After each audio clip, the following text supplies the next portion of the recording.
to Jamie. Hello, everybody. Oops, I need to accept the recording. Sorry about that.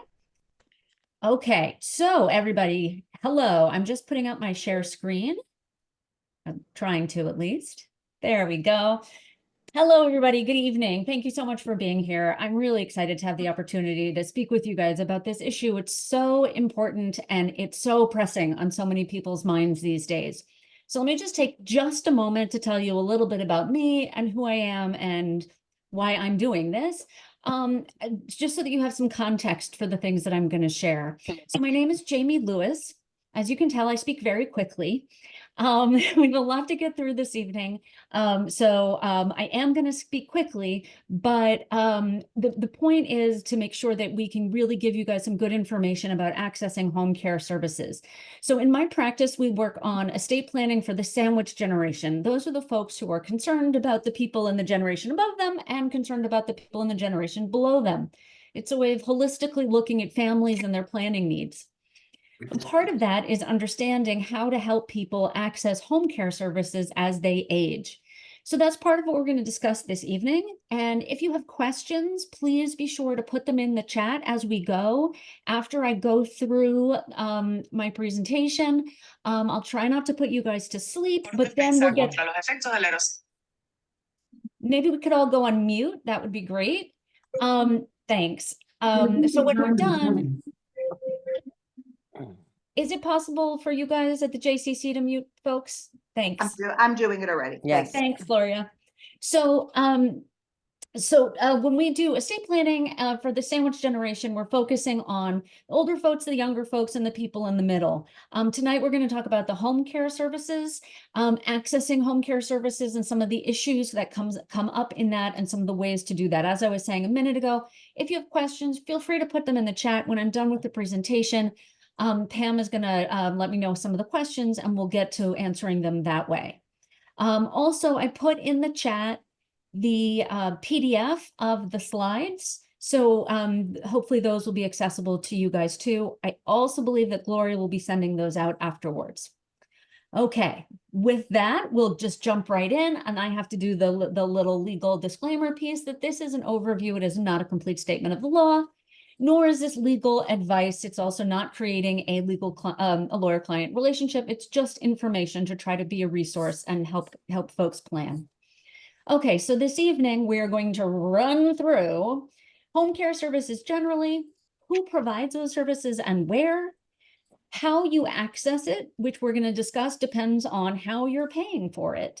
And then we're going to talk about the medical and financial advance directives for just a moment, because none of this can be done if those items aren't all in place in advance. Okay, so we're going to jump right in. Long-term home care. What are we really talking about? Many people, when they think about medical care for people who are older, they think about, oh, Medicare. Well, Medicare covers that.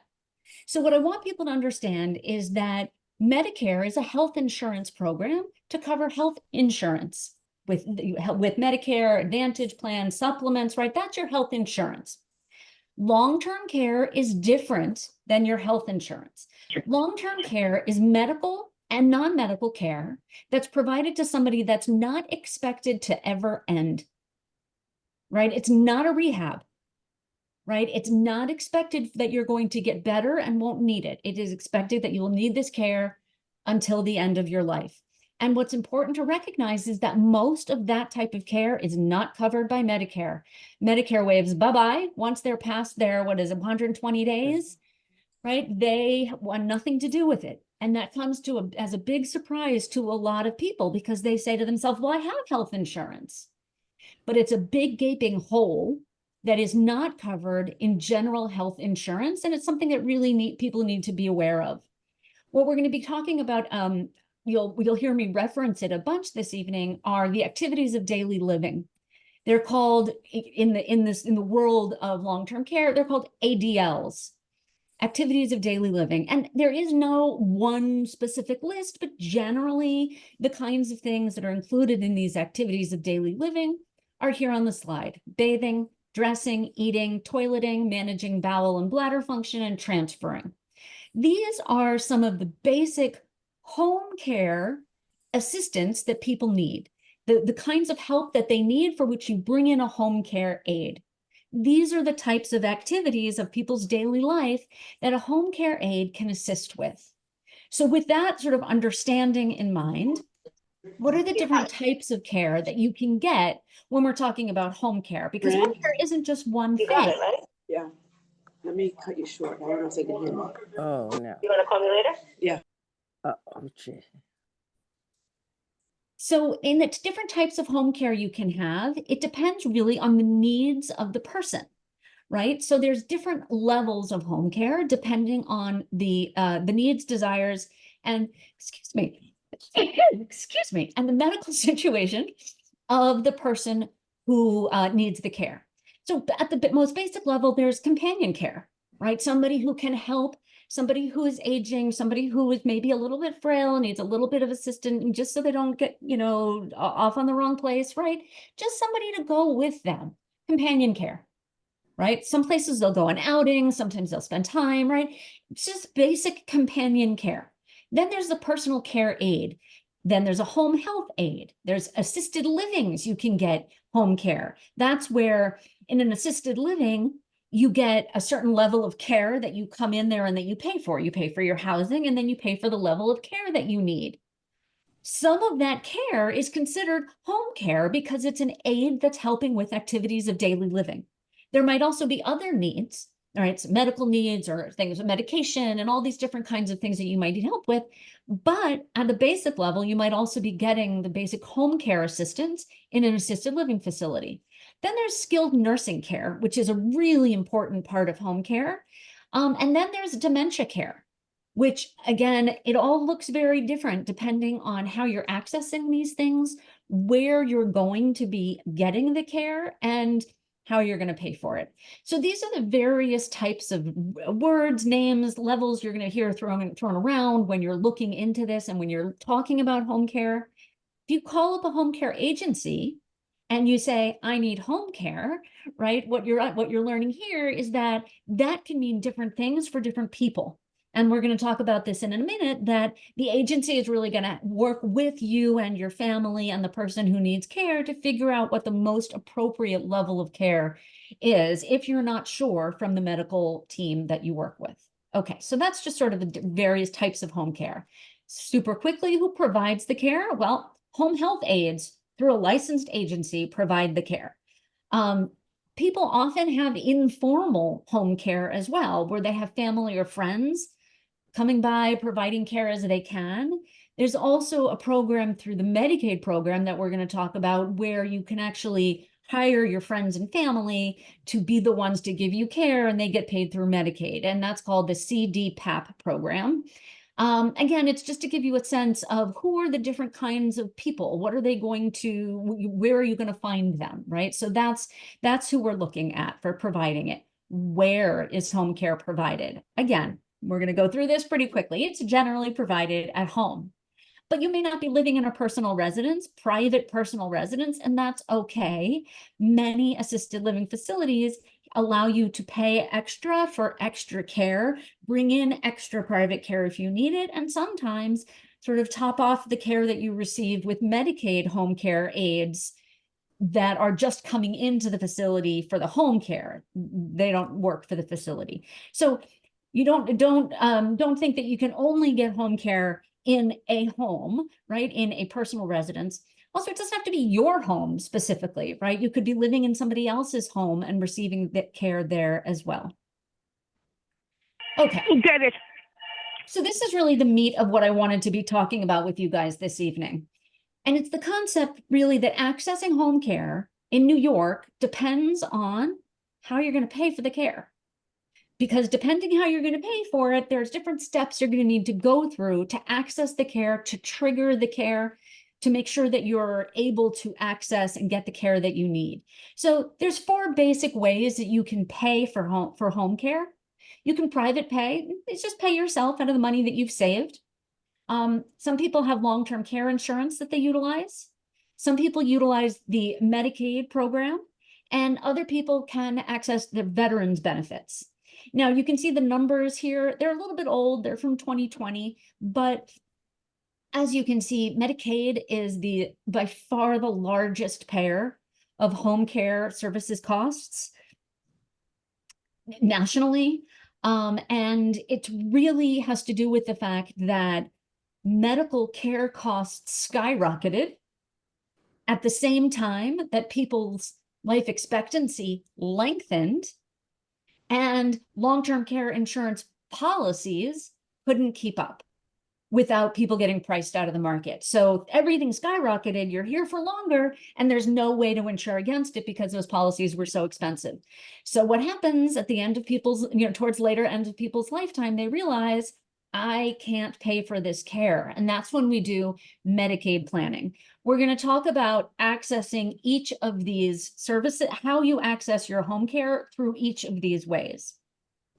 Okay, so if you're private paying for your insurance, what does that mean? Well, it means that when you decide that you want care, or a person who you are helping to care for or part of a care plan with needs some care, you say, you know what, we're just going to call an agency and we're going to hire them and bring them in.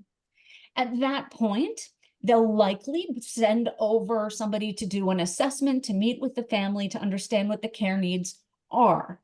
Right? It depends on the agency you use, how good and thorough these evaluations are, right? You always want to make sure that you are going to an agency that has a good reputation, that you have worked with, that you've heard of, those kinds of things. As I said, you'll be talking about the different levels of care that that agency is allowed to offer, because there's different licensing requirements across the state for different levels of care. So you'll talk with the agency about what your needs are and what they can provide.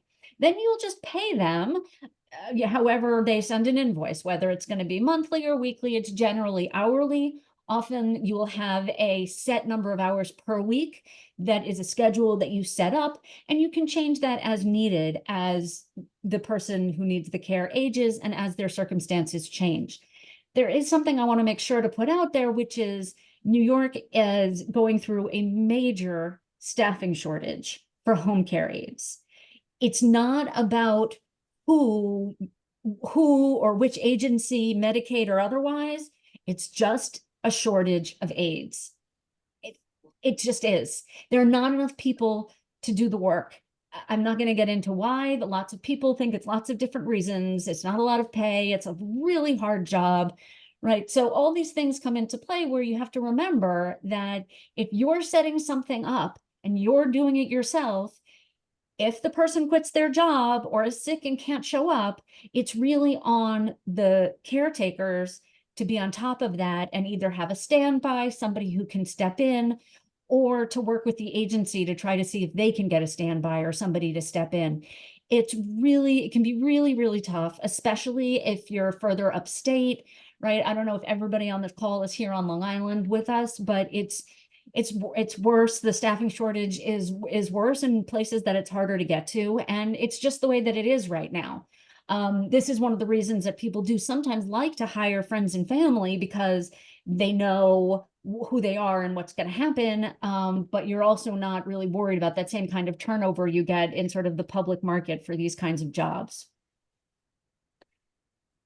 Okay, I'm just racing through all of this. The long-term care insurance. This is something I want to spend a couple minutes on, because there's two approaches that I want to talk about here. There's the insurance itself, getting the insurance, right? So if you're not somebody who is currently needs home care, because that's on the next slide, right? That's how you trigger your policy. The first thing I want to talk about is the insurance itself. Because for some people on the call, you may not understand what long-term care insurance is or whether or not you even have it. Other people on the call may still be able to get it if they don't have it now. So I want to make sure that people are aware of it, either for themselves or for family members. So there's a couple of different kinds of long-term care insurance. Now, remember, this isn't your general health insurance, because that's Medicare. Right? So when we get to long-term care insurance, we're only talking about insurance that's going to be provided to help pay for long-term care costs, not your primary care physician, not a hospital stay because you got hit by a bus. Like, this is only for long-term care costs. There are standalone long-term care insurance policies that you can purchase. I say that with a little asterisk because there's so few of them left that it's very hard to actually say that there are policies out there you can buy. The ones that there are often prohibitively expensive. Why is that? Well, because all these people that they insured previously now needed many, many more years of far more expensive care than the insurance companies projected, and they're going bankrupt. So they don't offer these policies very much anymore. If you can get one and you can afford it, it can be life-saving.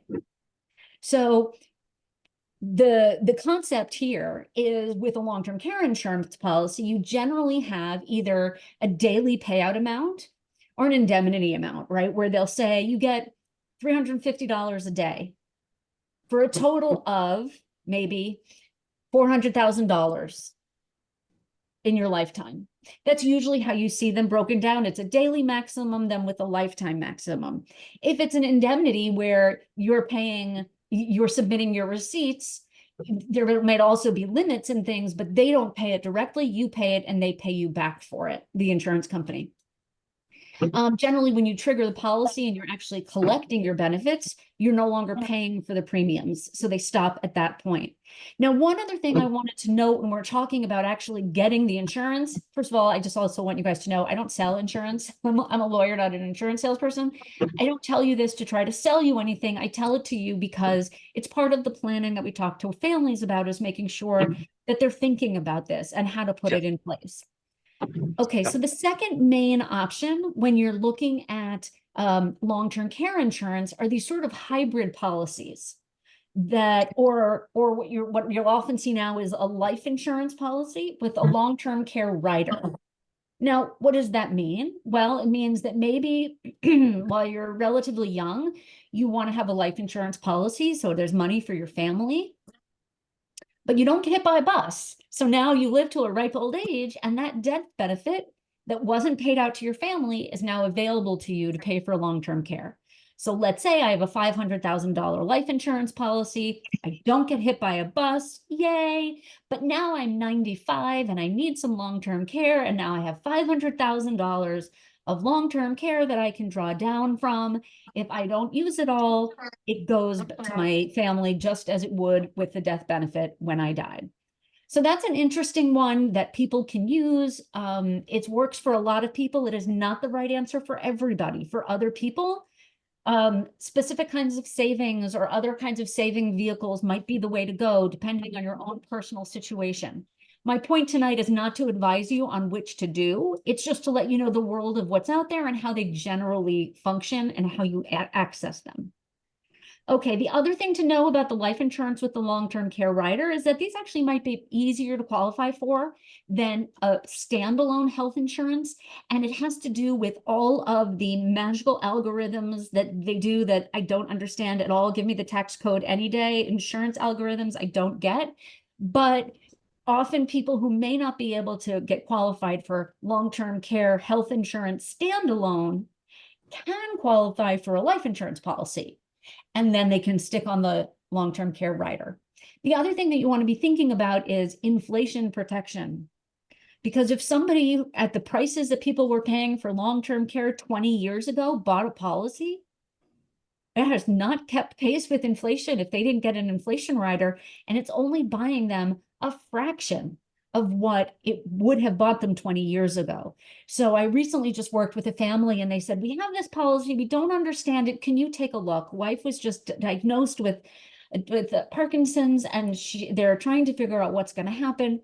I sat them down, we looked at their policy, and it was a $400,000 long-term care policy for each of them with a long-term care rider, with an inflation rider, which meant they each now have $800,000 worth of care because it kept pace with inflation and went from 420 some odd years ago to 400 each, from 400 to 800. So it can really make a huge difference. And it was life-changing for this family who didn't even know what they were going to do or how they were going to pay for care. It's this kind of situation that I always want to point out. If you have some kind of insurance policy, or if you're the caretaker for somebody else, ask them if they have one. If you have this kind of policy, make sure your family and your support system knows where to find the paperwork. There's nothing worse than, spending down to the last dime. And then at the end of it, you find the long-term care insurance policy in the dresser drawer, right? These are the horror stories that we hear about it. If nobody knows, then they can't use it on your behalf. And that's part of what we're going to talk about once we're done with the long-term care access piece of it. Okay, long-term care insurance. If you actually already have it, okay, and you are considering whether or not to use it to trigger your policy to start receiving benefits, there's a couple of things you need to be thinking about when you're trying to access home care through your long-term care insurance policy. They're all different, right? So the triggering ADLs, check your policy. It will spell them out. It will also tell you how many of them you're required to need help with, right? In many of these policies, they'll say you need help with 2 or 3 activities of daily living.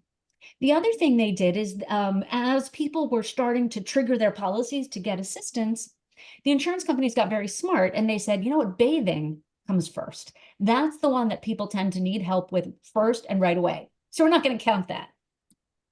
Right. So you have to make sure that even though you think it's an activity of daily living, that the insurance company is actually counting it towards the triggering ADLs.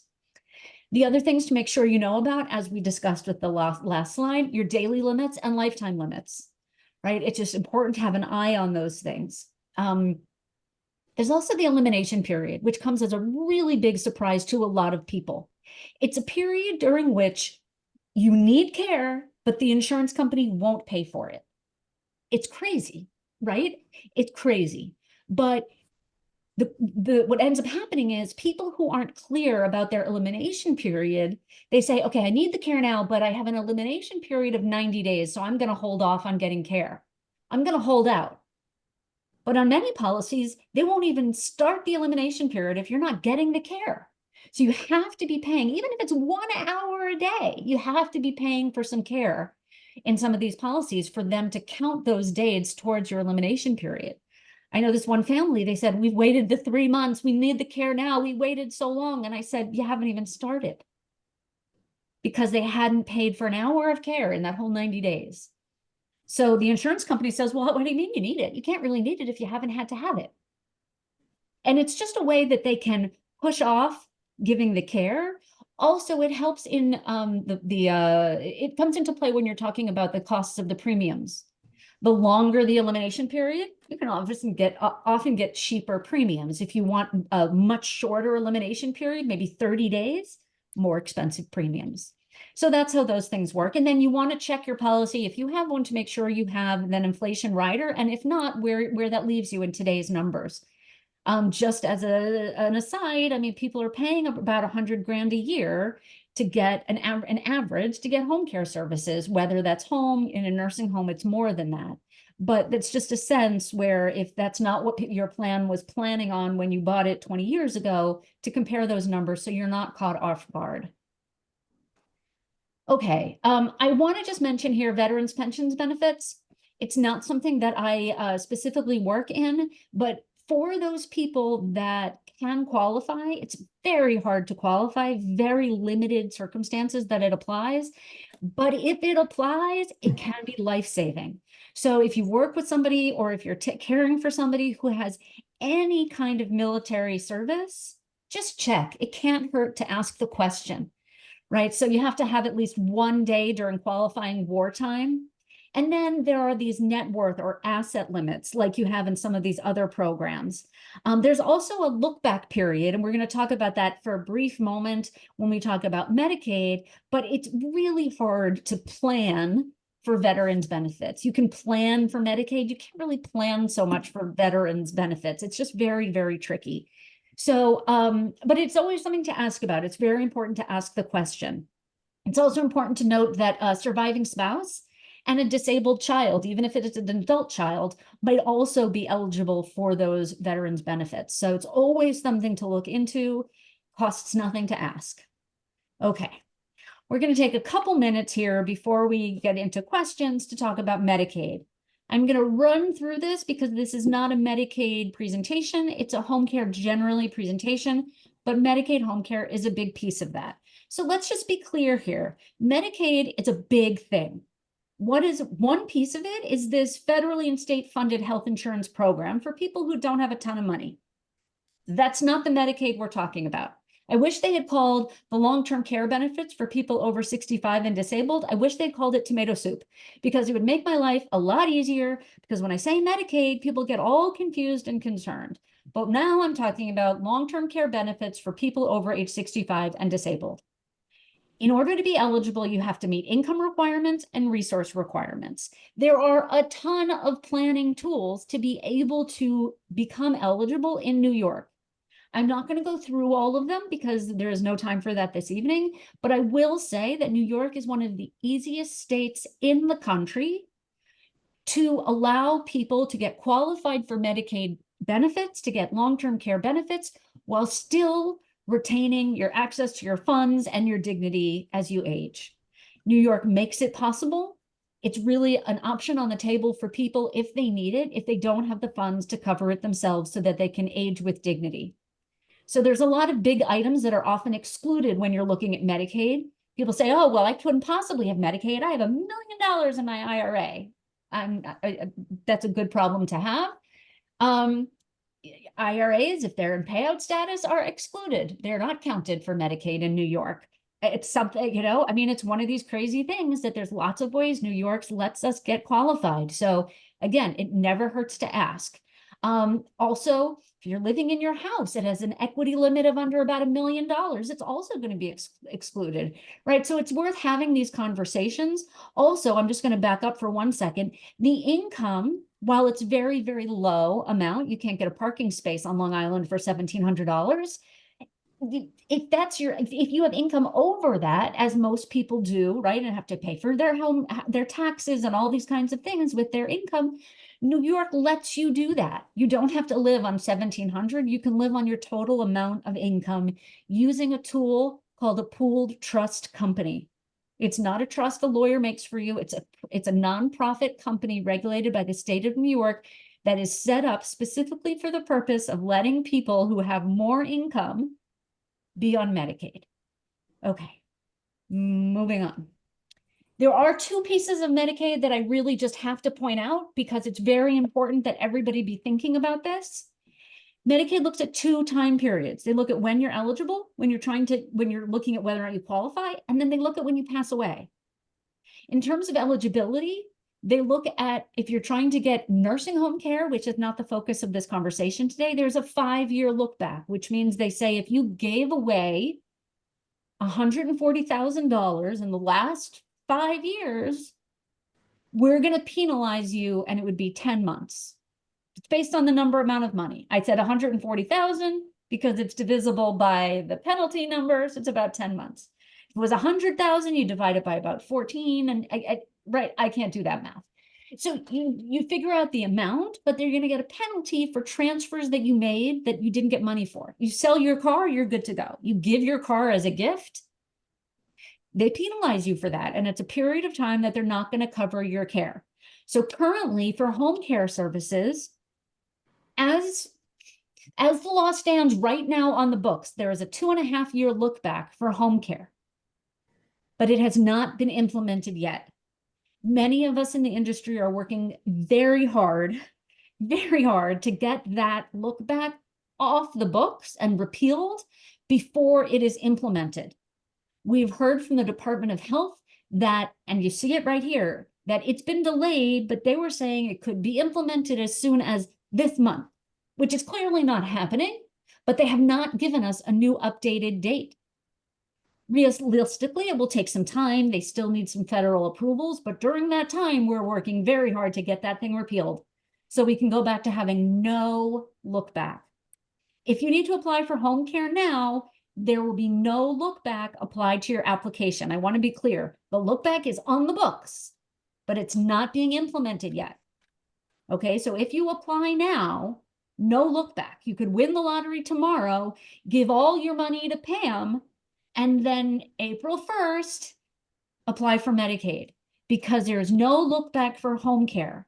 Most states don't make it this easy. There are some states that have huge long look backs for home care. And then once you get their waiting lists, But in New York, the idea is to keep you out of a nursing home. New York wants you to stay at home. You just now have to find the staff to work there. Okay, so that's home care and nursing home care, the look back. There's also estate recovery. That means that when you pass away, New York wants to collect money back from you on what they spent on your nursing, on your home care, on your nursing home care, any of your long-term care that Medicaid paid for. So it's very important to plan to avoid this. New York makes it very easy to leave your assets to your family and not the government. They basically lay out a path to do it. There's no shenanigans. It's the law. So there's no reason not to take advantage of the option that's being put on the table, which is to protect your assets where possible for your children and your beneficiaries. Okay, the last thing I want to say before we jump to the questions is I want to just run through these last documents that people need to make sure that you have in place if home care is an issue. I'm actually also going to say that you should have these documents in place no matter who you are, anytime, anywhere at all as an adult in this world, but especially if you're somebody who needs care or if you're caring for somebody else, you want to make sure they have these documents in place. And you'll see why for each of them. And I'm just going to run through them quickly. The first is the power of attorney. That's the money document. It's the thing that would allow the caretaker to sign a check, to pay a home health aid, to pay for transportation, to sign an admission to a hospital. Right? There's a lot of different things that you can do on somebody's behalf with the power of attorney. If you don't have a power of attorney and somebody needs to act on your behalf, they have to have a guardianship proceeding. Incredibly expensive, and it takes a lot of time and emotional toll. You can avoid all of that if you have a really, really robust and good power of attorney. It's really important as people age to get that in place so you can spend your time with the person who needs the care and not in a guardianship proceeding. Healthcare proxy, you got to make sure you have that in place because if somebody's caring for you, you want to know who's going to make decisions on your behalf if you can't do that, can't make them anymore. Why? So that you can tell them exactly what they should decide. They have to do what you tell them to do.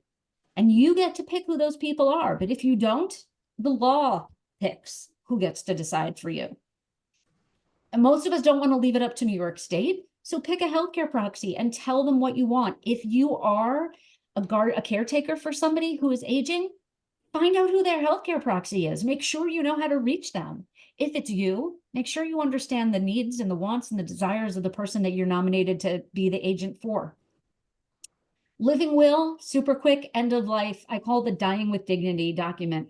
It's the one that says under what circumstances you want life-sustaining treatment withheld or withdrawn. Not everybody wants this, but it's important to put in place if you do want this so that there are no issues and no questions when it comes up. And the last one that I wanted just to make sure to touch on is the HIPAA authorization. This allows access to medical records to people who have to make your decisions that you named under the other documents. So that was my speed through accessing home care in New York, the ways to do it and the things to be thinking about. I know I said a lot. There's a lot that I put in there, but I'm happy to answer questions if you guys have them, and for you guys to take the to keep the materials so that you can refer back to them in the future if you need to. Okay, thank you so much, Jamie, for all that wonderful information, really interesting and informative.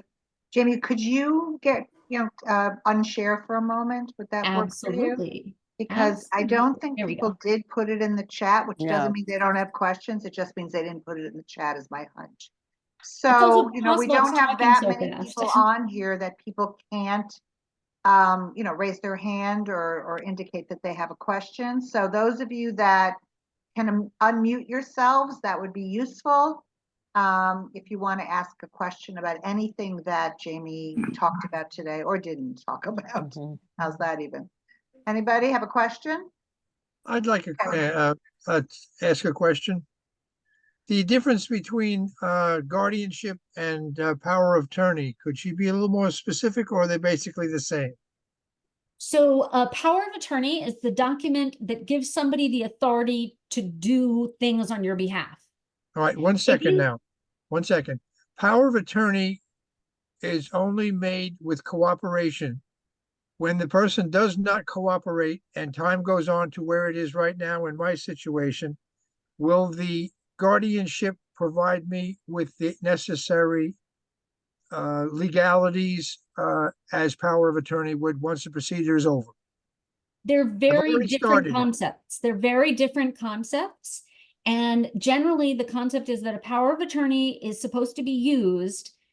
And if there isn't one, and somebody loses capacity, then you bring a guardianship proceeding. But if somebody still has capacity, it's very, I mean, I'm not sure if you're talking about somebody who is contesting My their own wife. guardianship. My wife, So if somebody has capacity and He has doesn't. mental, if somebody loses mental capacity and there is no power of attorney in place, right? then you need a guardianship. But if they Okay, lose that's- capacity and you have a power of attorney, you often don't need a guardianship proceeding That- at all because you have the authority with the power of attorney. Yeah, So the you don't power of always- attorney never took place because there was no cooperation. So now she's in a position where she's unable to even sign her name, and I'm in the procedure of doing guardianship. That's what happens when there's no power of attorney in place. And I'm very sorry for the challenging situation that puts you in. No, that's not a problem. I just want to make sure that the guardianship that I'm trying to acquire is basically the same as the power of attorney. And it's really not, because in the sense that when you do a guardianship, you have to ask the judge to do all the things that you want to do. And the judge has to say yes or no. A power of attorney, you just go and you do it. So it's a very different concept, and it's a much bigger undertaking. You often have to take a course to be a guardian for somebody, and you have to get, I mean, there's requirements, and that they do reporting back to the courts yearly, because the court is overseeing you as the guardian. With a power of attorney, you go and do on your own, but there's no oversight by the court. Unfortunately, there was no choice. Yeah, I'm just telling you the difference. Thank you. Sure. And we Okay, have something, yes. yeah, Pam, go ahead with things in the chat. Yes, this question is the application for home care Medicaid different than regular Medicaid? So I guess community Medicaid versus. So there's sort of three, I mean, there's a ton of different Medicaid programs. I mean, more than we could even talk about if the whole thing was about Medicaid, but the application for home care is different than the application for nursing home care, because one requires 5 years of financial records and one doesn't. So yes, they're different. They require different information. The regular Medicaid health insurance application, that I can't speak to. That's not an application that the lawyers generally fill out. That's one that people generally do on their own, from my understanding, because it's just a health insurance application. Or with social work. Yes. Yeah, I mean, it's involved a health there. insurance application. It's not like a basically legal. health insurance. Yeah. Yeah. It needs lots of documentation, but not in the same way. Yeah. Much less complex, actually. Right, so, And then there was a second question. yes, And somebody's raising their hand as well. in Yeah, the- as well. We have a bunch of that. Yeah. okay, Go ahead, so Pam. I'll read this question. Can you give more information about the pool trust and what kind of bills can be paid by that trust?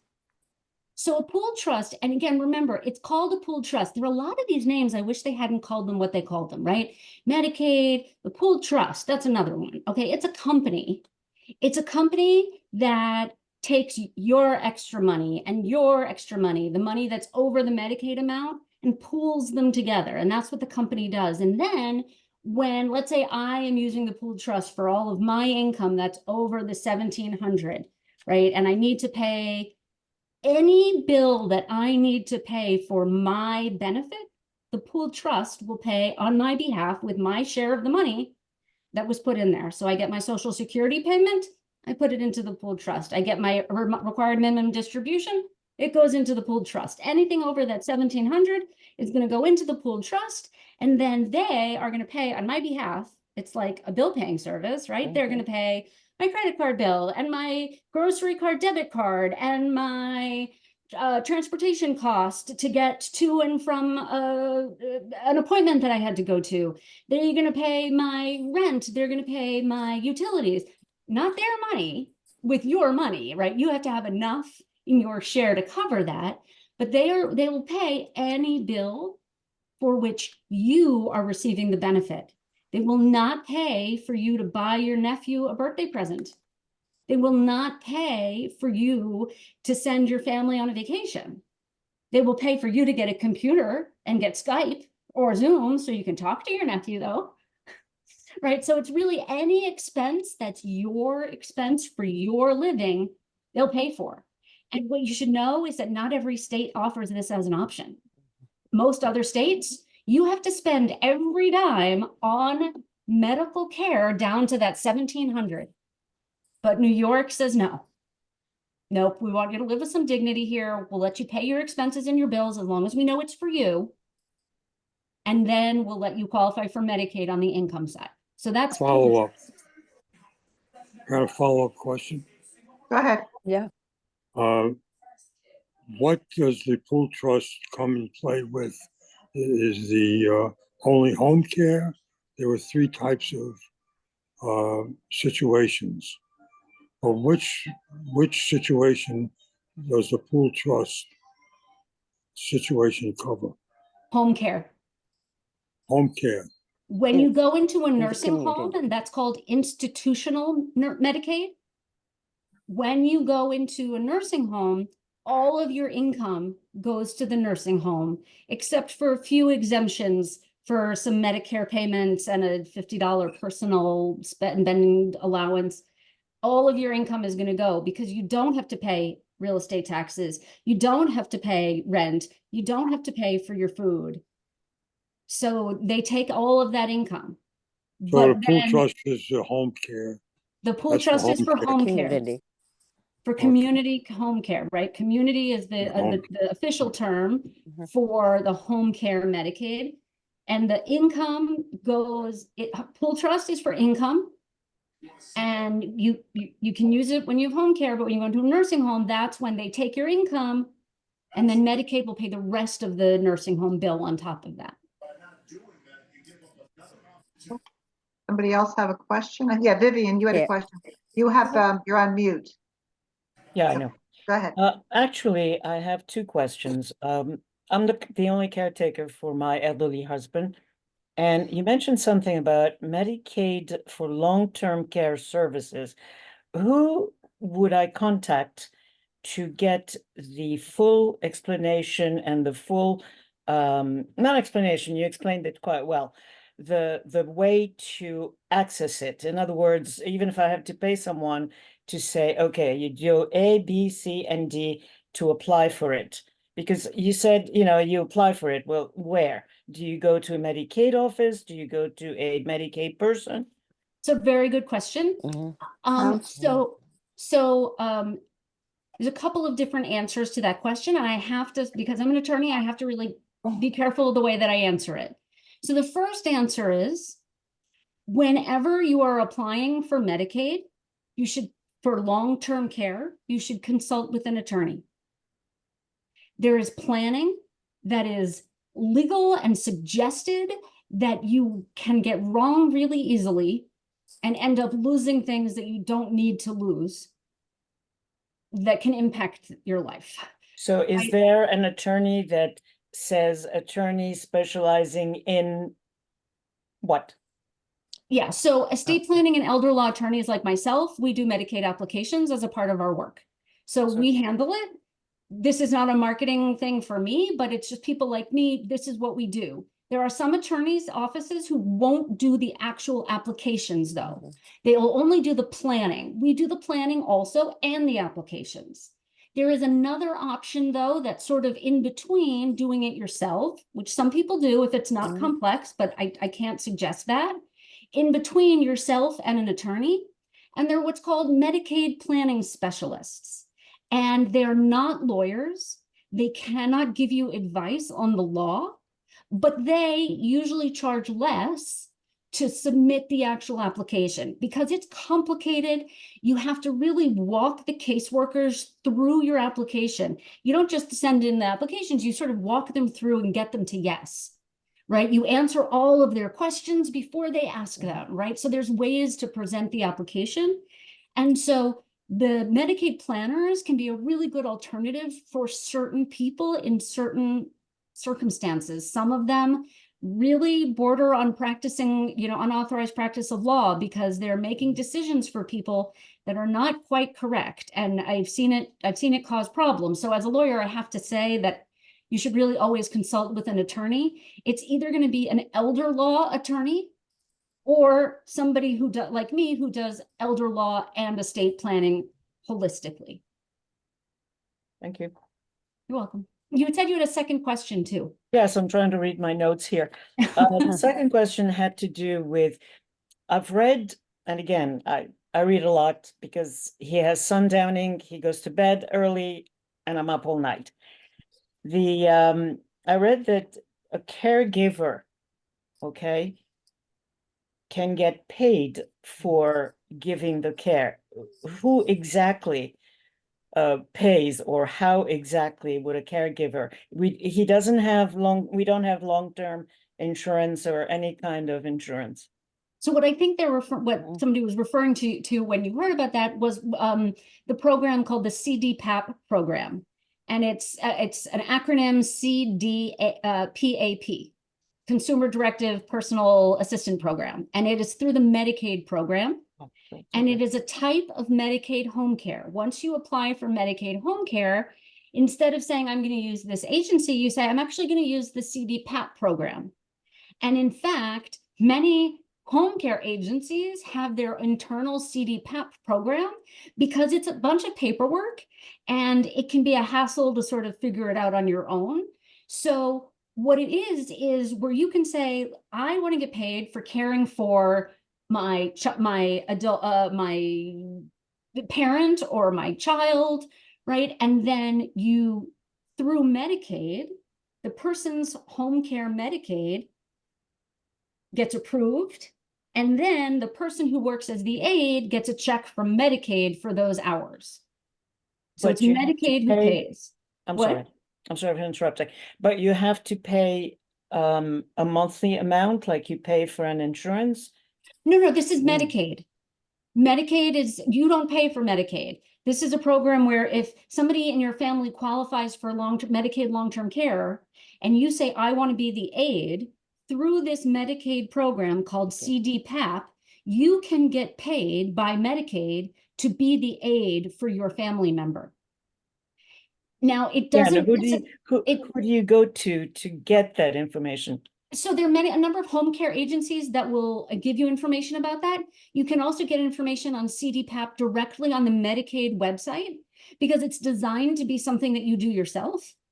I will caution, though, I don't know that it's going to apply for spouses because there is an obligation to care for your spouse and to pay for their care to a certain degree. So we'd have to look into that. But certainly, the Medicaid program itself has information on CDPAP.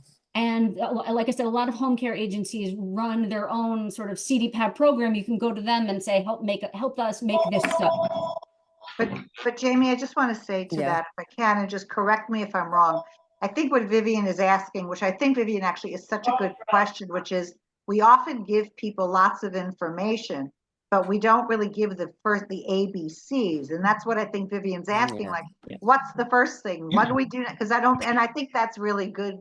That's a really good question to ask because we is. give a lot of theory and we all do that, all of us, because we know it. So I think what Vivian is asking, and I think maybe you first have to apply for Medicaid. Mhm. I mean, that's the first piece. You have to Yeah. apply for home care. So Yes. whether you first go see an elder law attorney and just make sure all your ducks are in order, because you got some ducks you got to put in order first, whether it's your assets, whether it's your home, whether blah, blah, blah, all that stuff. And then the next piece after you're approved is to find out who's going to be the person who's actually going to be providing the home care. And that's a whole piece in itself. So, I mean, Jamie, wouldn't that be true that we'd start by, I mean, for someone like Vivian who says, like, where do I start this whole thing? Would that be where you would start, which is talk to somebody who can start kind of putting you through get it in order in some way or get you started? So Gloria, I'm going to say yes and. Mhm. Because not every family has the same best sort of point of entry. And so sometimes we get a call because somebody wants to call the lawyer first, and really they need to get a better handle on the medical needs and really Okay. need to sort of talk to what is it, home care or is it nursing home care? Is it skilled care? What are the needs? So sometimes it's driven by the medical side, not the legal side. But the reason I'm saying yes and is because it makes the most sense to talk to an advisor who will put that team together for you so you can be considering the pieces cohesively. And who Right. would that advisor be is what I'm asking. For some families, it's the estate planning attorney or the elder law attorney. Yeah. That's a good place to start. And if it's not the appropriate place to start for that family, because there's a bunch of medical stuff that still needs to be figured out, they might put them in contact with a social worker like you guys, and then say, you know what, you guys move this forward and bring in the attorney when we're actually at the planning stage, now that we know That's what's fine. needed. That's Right, and fair. so I think either the lawyer or a social worker could be a good place to start. Either, as long as the person is good. If it's not the right place to start, they'll help you get to the right place and get, and put that together, because it really is a team approach. Yes. And sort of looking at it holistically, I find is really the best way, right? Rather than saying first, second, because you end up sort of very tunnel vision, and then you sort of can end up a little bit off track. So if everybody's communicating, that's the best bet. But that first call can certainly be to an estate planning attorney, an elder law attorney, a social worker.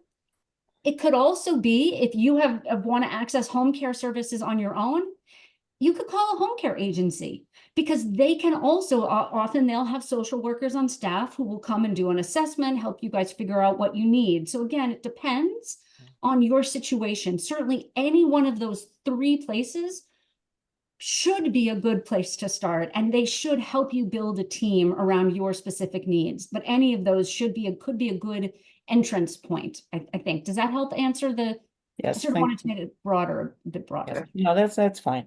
That's fine. This is the first time he's been ill for 2 years, and this is the first time that I've reached out to I forget Parker, Anybody? something Parker something. Mhm. Yes, Okay, very good Willing Hearts institute. Helping Hands. Yep. Parker, something. Willing Yes. Hearts, So, Yeah, Willing and- Hearts and Helping Hands. they Yep. Yeah. sent me- Excellent. Yes, and Very they good. sent me the link, and this is the first time I went on a link. So That's fabulous. thank Oh, you. I'm so glad. Excellent, excellent. And Welcome, it's all about asking the Yes. questions and getting the resources. Please, even if we always say this from my office, even if there's nothing you need for us to do, if you have a question, we're happy to help point you in the right direction. It is a maze, and there is no reason in the world that anybody on this call should have any idea how to make their way through it. You've never had to deal with this before. Right. So that's why the people who work in this field day in and day out on this call are really the ones who can help guide you. Always feel free to reach out and ask questions. And if you find an advisor who does not want you to ask questions, I would suggest that you find a different advisor. Yes. Mhm. Amy, go ahead. Well, there's a couple of questions in the Oh, chat. all right. I just asked Amy to ask her question. You're Oh, on mute, okay. Amy. Amy, you're on mute. You weren't, and now you are. And then Pam, yeah, then you'll read the Okay. question after that, sorry. Yeah, I Oh, didn't Amy, we see can't Amy. hear you. And You're you're still on on mute. mute. You're still muted. Can you hear me now? Yes, Yes. we can. Okay. Okay, so if you're in that pooled trust and you have a home health aide that you've been using privately, will you be able to pay them through that pooled trust, or does it have to be through an agency? Well, a home health aide would be through where would you Well, because, I mean, my husband's in rehab right now, but before that, we were using a private person. She works for a nursing home otherwise, but she was working for us, and I was private paying her. So you mean off the books, not private pay? Yeah, Because private pay, when I use that term, I'm referring to you're personally paying it, you're on your own. But if Right. you're paying her off the books, I don't believe that a pooled trust will allow you to pay them off the books. They will pay the fee, but it's not allowed to pay them off the books, so they can't participate in that. So it'd have to be a W-2, would have to be, you know, on the up and up, above the Okay. table, right? On the table, not under the table. I don't know how you say it. No, that. I know what you Right? mean. And So, that's so why a you lot of have to people go through an use- agency is what you're saying? Well, that's why a lot of people, yes, you go through the home health aid from an agency, and then you pay the agency who pays the aid. All through, There's also a paper through trail. CDPAP, through the CDPAP program with Medicaid, you can also go through an agency, right? So that it all is above board, but you don't have to worry about dealing with the employment taxes and 401k contributions and all those kinds of crazy things that the home care agencies will do. But they would use their people though, right? Not if it's CDPAP. A home care agency that offers a CDPAP service, you go to them with your person and you say, set us up in the CDPAP program, and your person gets paid by the home care agency. Okay.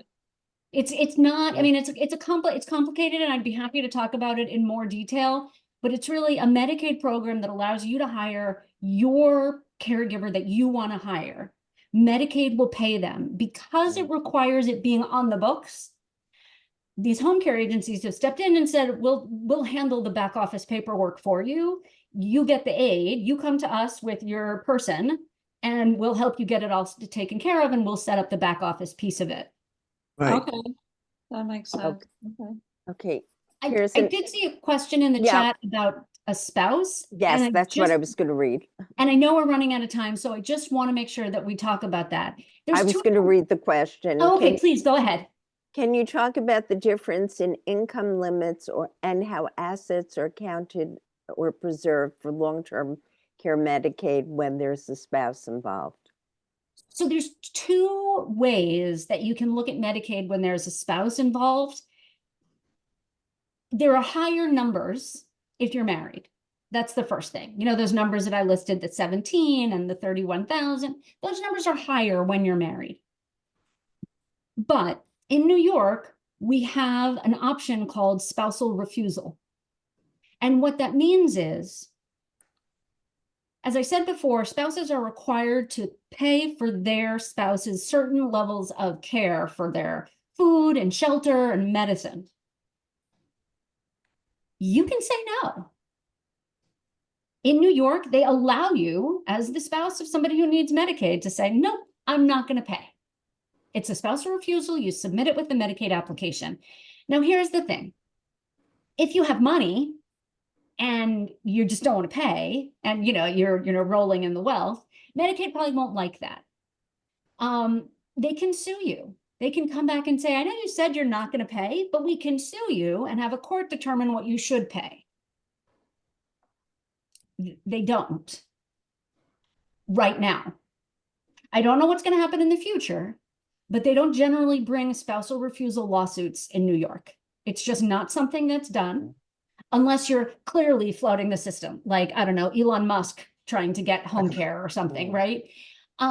So they're just not doing it. That I can't guarantee that they won't start, right? They're allowed to. But the other thing that I remind people with the spousal refusal, which is an important piece, is that like any other insurance carrier, Medicaid gets cheaper prices than you or I would if we tried to pay for it privately, right? Your insurance is much cheaper for the office visit than a private pay office visit. Same thing with home care and nursing home care. So even if at the end of the day, Medicaid came back and said, I want some money from your spousal refusal, you'd still owe them far less than you would have had to pay if you had to pay for this stuff by yourself. They're not going after it. There are other states where you're not even allowed to submit a spousal refusal. So I often don't get into the complex numbers because they are very complex. So you can transfer one spouse's money to the other spouse's to get to the right numbers. We start with a spousal refusal and we go from there. As long as people are cognizant that there can be risks, we go from there. Otherwise, if both people need Medicaid, or even if you just prefer not to take any of the risk, then we get into the different numbers. And you can have, there's a higher resource numbers and higher income numbers, but it's complicated and it's a little bit beyond what we can talk about, given that we're already over time. Okay, there's a hand raised. Sandy, would you like to Yes. ask your question? Thank you very much. I've been listening carefully. We've been talking a lot about Medicaid. I just want to make sure Medicare never gets involved with this. My parents have Medicare and AARP supplement, and they've asked me, is there any, I see you nodding, so I'll let you answer. Yeah, so Medicare is a general health insurance program. Ah, Everybody over 65 is required to have some kind of Medicare, and they usually have an Advantage and or a supplement plan and a Part D plan. That's your general health insurance. What Medicare will not pay for is long-term care services like home care for activities of daily living and nursing home care. Thank you. Medicare, I just want to say one last piece on that Yeah. can confuse people, is that Medicare pays when you're in a nursing home if you're in a rehab and it's for a short period of time. That confuses people into thinking, well, doesn't Medicare just cover this? Right. But it really doesn't. It really doesn't at all. They say goodbye, you're on your own. Anything that's pooled expected to last trust. forever. The Mhm. pooled trust sounded like an amazing new option I didn't know about. If I understood correctly, they just have to put all income into that shy of 1732. They're allowed to hold on to 1732 from, There is a drawback. okay, There is a drawback. It can It's- only be spent on them, Mhm. right? and anything that's in there when they pass Okay. away Okay. stays with the pooled trust. That was my next question. What happens when they pass? So Okay. things like, we have a lot of clients who have real estate taxes, maybe 20 grand in real estate taxes that are due. You do not wait until December to pay that check, right? You pay it quarterly, right? Absolutely. I mean, just realistically, you Yeah. pay it quarterly because it is a life-saving option for many, many people, but it has its drawbacks, and you just need to know for each situation how it's going to affect, the person that you're caring for. Now, a number of years ago, I did set up a trust for them for the whole start the clock ticking on a look back. And Mhm. I've personally done it for myself. And now I know when you start a trust, you leave the lawyer and the trust is open, but then you have to move bank accounts into the trust and move money into the trust. Like I just left the lawyer. I have trust, but I haven't moved anything or renamed my accounts. So when they talk about a clock ticking, is it from when you leave the lawyer's office or when you put things into it? So the first thing that I'm going to say is that trusts are like the lighting aisle at Home Depot. You can have trusts for any purpose, for any reason, any size, any shape, to do any different thing. A trust isn't all one size Right. fits all. So different trusts do different things for different people. So whether or not the trust is a Medicaid asset protection trust is the first question to ask. Okay. Once you have a trust in place, that's only the first step. Then you have to fund the trust. If you don't fund the trust, it's an empty bucket. So Gotcha. the clock begins, in fact, when you apply for Medicaid, because it's then when they look back the 5 years. If the transfer to a trust is within that 5-year period, then it's penalized. So the transfer doesn't happen until the actual asset is put into the trust. So you need to get that done ASAP. Feel free to call me. Thank you very much. That was a great help. All those quick questions. That lightning round. Mhm. Thank What I'm you. here for. Okay, I I- think the time has come. What, Yeah. Pam? Do you have I another think there question? might be another question in the chat. All right, we'll do Somebody- one last one No, and then somebody is raising their hand. one I last question and we're done. Martin? No, I wasn't Somebody raising had my, their hand up? No. One last question and that's it? No? Okay. No, he I needs can to- ask a question. I Go can ahead. ask a question. Can you hear me? Yes, go Yeah, ahead. One last y- question. Go ahead. You were talking about assets, for the community Medicaid, and Mhm. you said that IRAs are excluded. Are 401ks excluded also? All tax advantaged accounts or retirement accounts are going to be excluded if they're in payout status, getting the required minimum distributions. If it is possible, depending on the county you're in, that the amount that's required is going to be more than what your financial institution is saying, just because the calculations might be different. But generally speaking, as long as it's in payout status, it is exempt in New York. Okay, as long as the RMI is happening. The RMD. RMD. Yes. Yeah, okay. Yes, absolutely. Okay. And the RMD is count as income. Got it. And that's the pool trust. Got it. Yeah. Yeah. I did want to say, if people can't access, can people access, sometimes if you put things in the chat, people who come in after that can't access it. Can you guys access the information from the beginning of the chat that has my information and the slides? That's what I asked everyone, of whether they could go to the beginning. Can You people could scroll go to up. the begin? If you scroll up Pam, on we the can. chat, we Pam, have we Jamie's can. information, but if I not, can, if, yeah. yeah, We I Oh, can't. we can. I just We checked can. the chat I and can't. it's not there. Or Okay, guys, it's I'm gonna- All right, visible to so. me. I'll put this it in is- again. so, I'm just gonna Jamie, put it in this right. is what, Jamie, this is what we'll do. Yeah, just Just to put make in it, your time is, information. the clock is ticking. So I think what we're gonna do is we're gonna be sending out, her, the recording. Of course, we'll go on our website. We'll be sending out the file of the slides that Jamie has, which will also include her information, her contact information. So everybody that Yes. does or needs to contact her, would like to contact her, will have that opportunity. Okay? So thank you so much. First of all, thank you for Yes. all your wonderful questions. They were terrific. Great questions. Thank you, Yes. Jamie, so much for all your Thank words you. of wisdom. Thank Every you for time you having come on, me. I learn something else. So that's, I don't know, it's always a little scary, but I do always learn one Mhm. more nugget, and it's always good to have another nugget. Yes. So I really appreciate that. And be on the lookout. We always hope to have more informational seminars coming in the future. So, Yes. we will certainly get the word out and let people know what we're doing.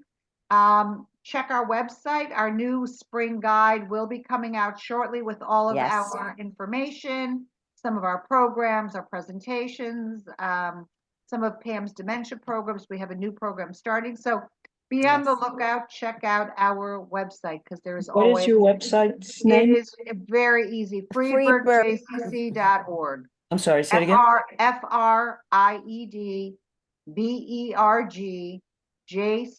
FRIEDBERGJCC.org. Thank you. You're welcome. Yeah. You're And welcome. this recording will also be on the website. Yeah, give it a few days and it will be on there. All right, everyone. Have a Bye-bye. wonderful night. Thank you. Have a Thanks good so much. night. Everybody. Thank Bye-bye. you, Jamie. Thank you.